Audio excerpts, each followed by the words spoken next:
Welcome to a first in a series of videos I might do where I go over my viewers' games and I give them tips along the way and pretty much coach a VOD that they play and just explain everything I'm thinking in my head that could be better.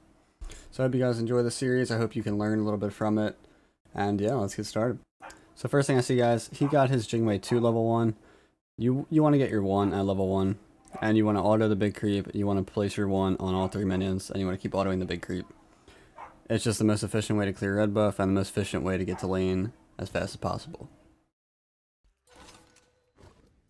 But he just clears the red like this. It's really not that bad. He still gets lane decently. But it would have been a little bit faster if he did it with his 1. And I notice here his support holds all the minions for him. So when your support holds all 3 minions for you, you're always going to hit level 2 on the first wave. So you actually can play a little aggressive, and you probably hit 2 before the other ADC here.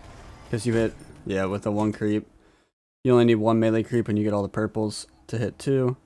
So you're most likely going to be the first one in lane to hit 2. So you should just look to, what he should do here is level his 1 and just clear the wave because they're all level 1. And then you can just fight level 2 versus level 1 and you always win it. But let's see. So yeah, he does that. But he backs up here when I think he could have played a little bit aggressive here because when you're level 2 and they're level 1, you just have an insanely huge advantage. But now I would be thinking, okay, I started my 2 and I got my 1, so I don't have my escape at level 2, so I gotta be really careful about their engage and their kill potential. And I just want to keep clearing the waves. But they should outclear. They have Morgan, right? Morgan missed her stun. Just throwing autos at the Fafnir. He's going to look to kill the Fafnir. Good disarm. Yeah, just look to do damage when you have a wave push up like this.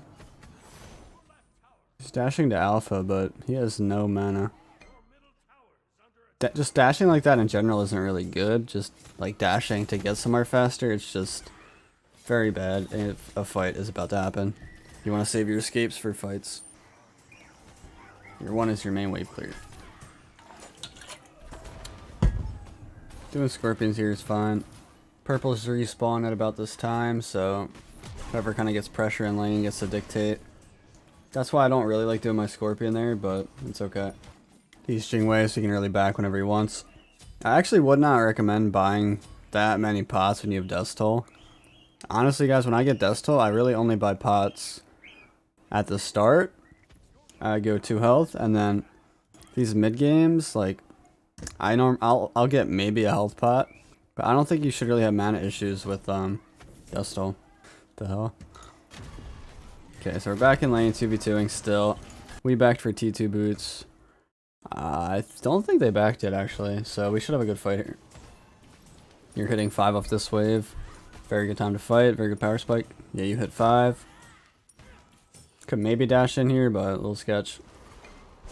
Yeah, definitely not into tower. I like the idea, but they're just too far. But like I said, with the Morgan support, you do have to play kind of aggro and play for pressure like this.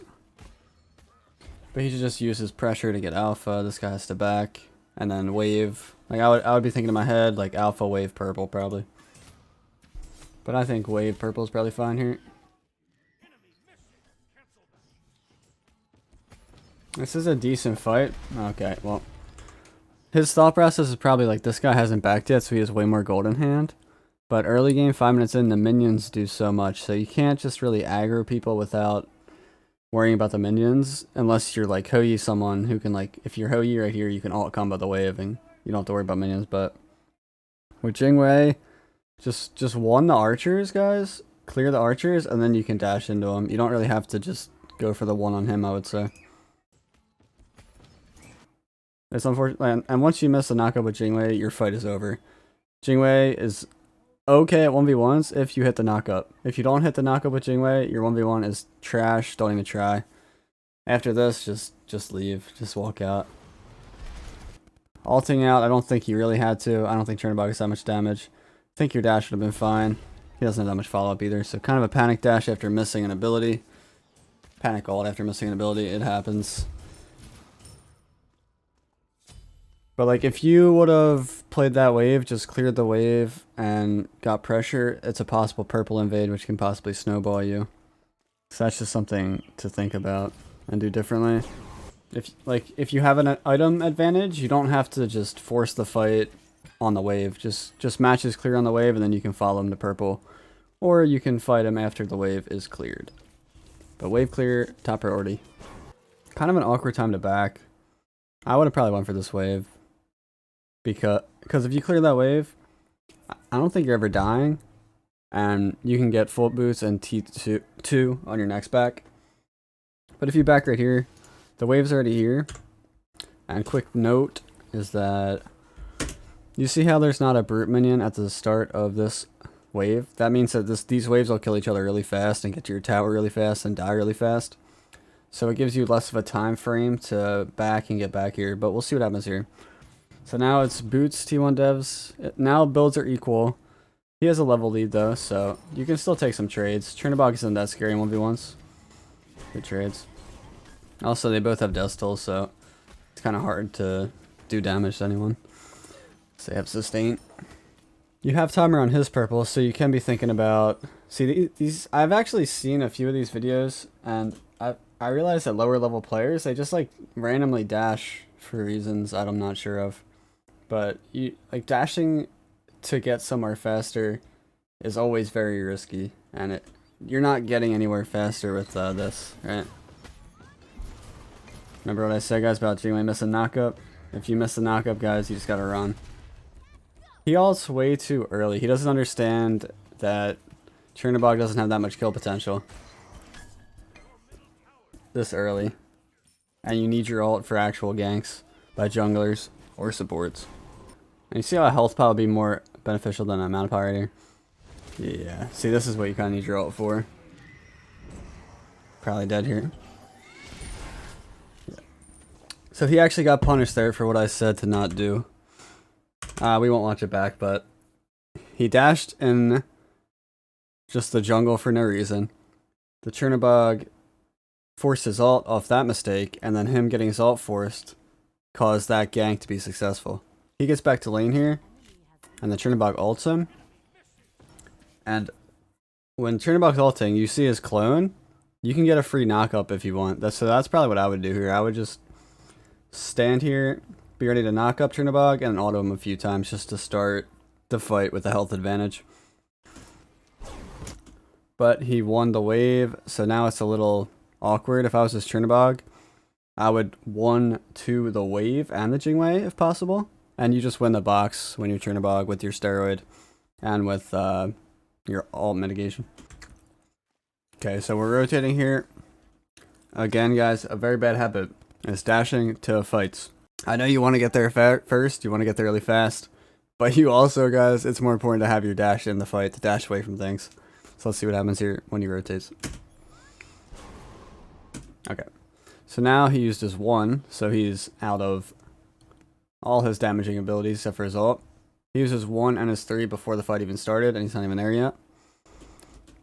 Like, it would have been way more beneficial to 1 and then 3 to get the steroid and the bigger steroid and the farther dash if you're going to use abilities before the fight, but you don't really have to do that either. You can kind of just walk to the fight and then use your abilities. And here it looks like he just panic misses his ult on tier. Kills the tier, but the Chernobog gets to rotate from his ult, and then he just dies in the back. New video on builds probably coming after 8.3 drops, probably a week after. I actually like the fact that he's doing Scorpion here. It's 12 minutes in, it's not going to kill you. Kind of has to drop it. Does not win that fight. Okay, good that he dashed out, ulted out. Although it's probably just toast. Yeah. So I said that I liked him pulling the Scorpion. The reason I liked it was because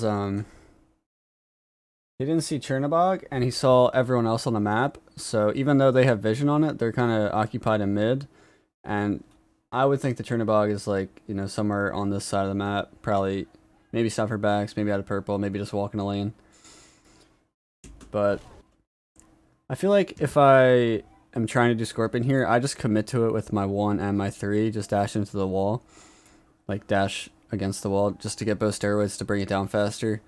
And to get attack speed, right? So I effectively lose less health.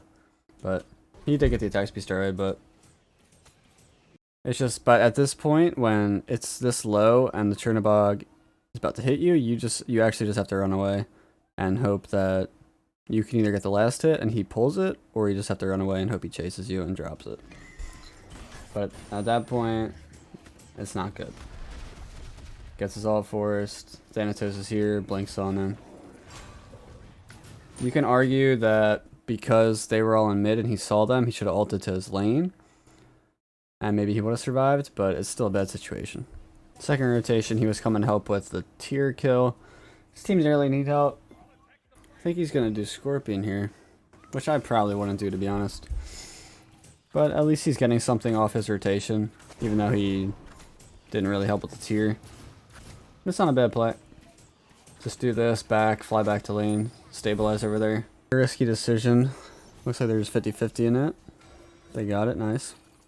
Tier is taking good damage.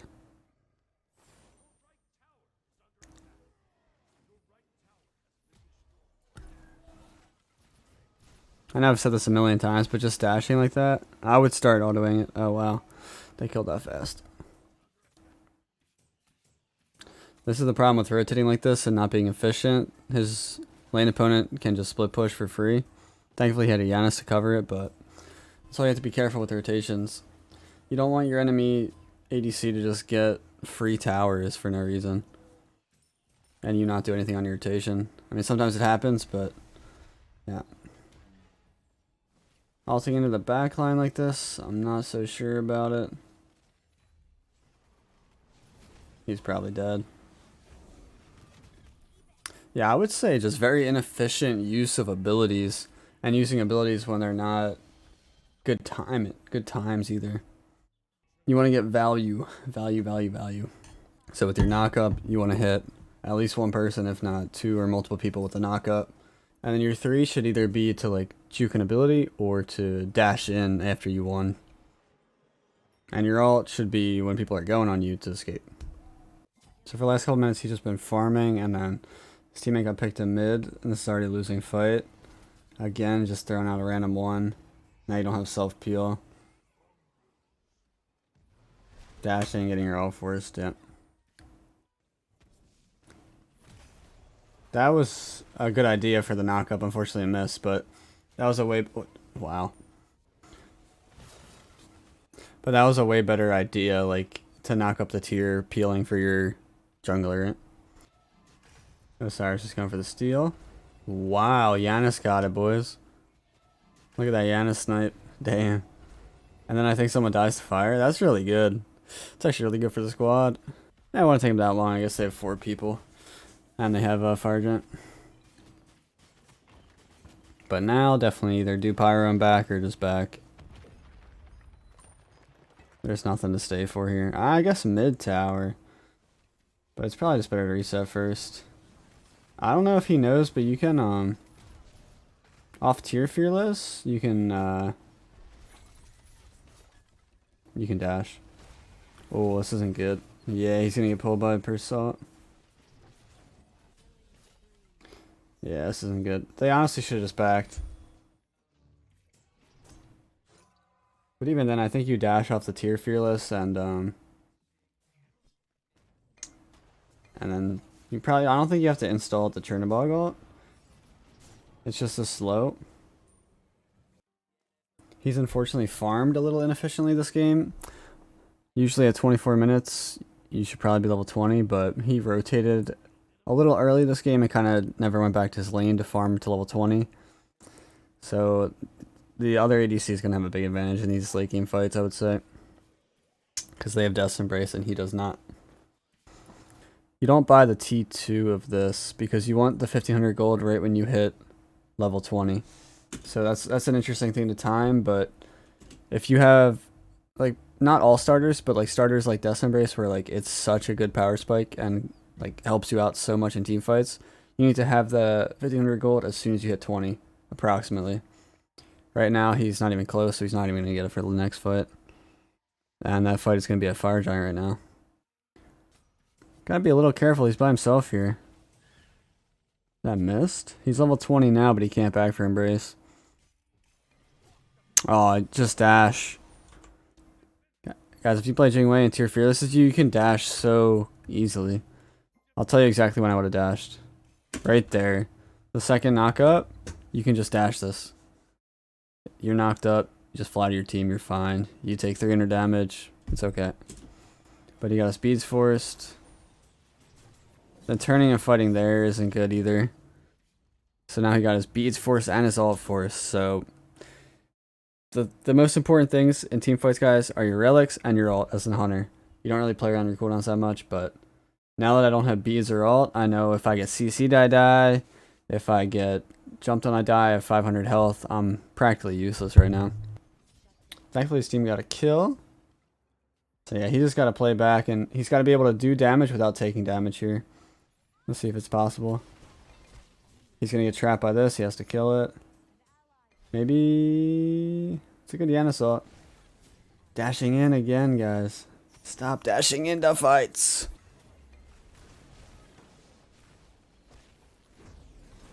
That's a good knock-up. See, that's how you should use your abilities in team fights. Nice. Very nice. You unfortunately can't dash while you're Aegis. Oh. So it really is just like, here's my mindset when I'm team fighting as ADC, right? So, I get to the team fight. The first thing I want to do is auto without taking damage, right? So I want to get in range to auto someone, usually the frontliners who are pushing up. And then, if needed, I have to use my abilities, right? Or I can use my abilities to CC, or I can use my abilities in the fight, right? But I just want to do that. And if they turn on me, I want to use my relics correctly. I want to use my escape correctly. And I want to not die. So I want to keep doing damage. I want to not die in fights. And I want to use my CC properly. Looks like they got a pick. Wow, that person. Oh. Dash. You can dash. Holy crap, he went high. Oh, he's in execute range. Oh no. Oh no. If he didn't dash to fights and just dashed to your fearlesses this game, he'd be in a way better spot. And only ulting when he needed to. He gets his ult forced too much. He actually might. Oh my god, he did. This looks really good. Yeah, this is probably game. Nice hits, man.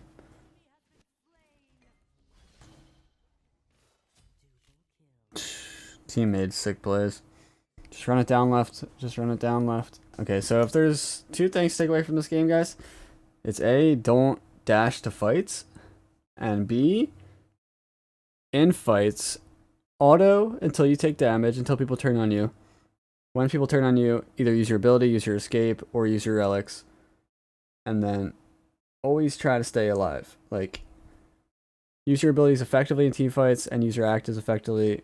And make them commit a lot to you if they want to kill you. And if they're not going to commit a lot to you, do the damage, hit the autos. And that'll be that.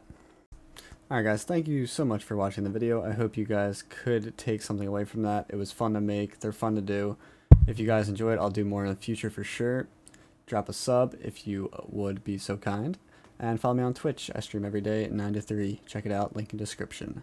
Have a good one. See you later, YouTube.